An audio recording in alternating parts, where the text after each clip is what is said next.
God is for me, then who can be against me? He is my strength and my shield. If God is for me, then who can be against me?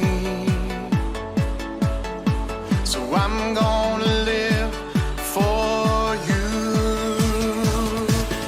I'm gonna live for you, and I will never look back again. I'm gonna live for you, Jesus.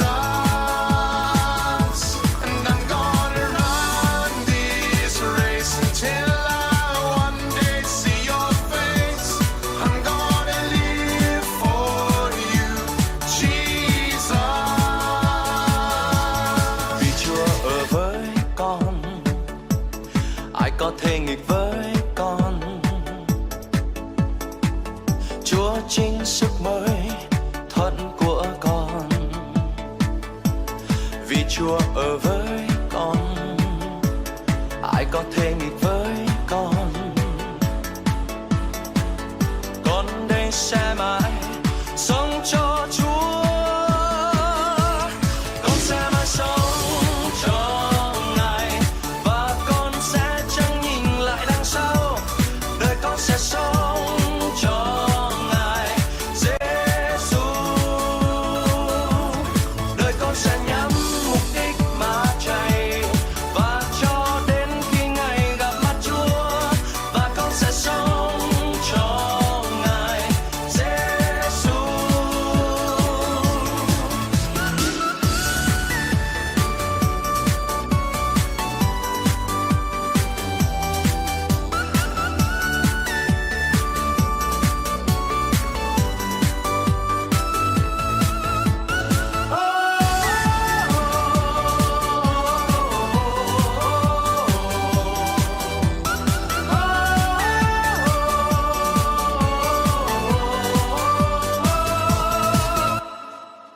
There is no God like you, God. You are alive. You are alive.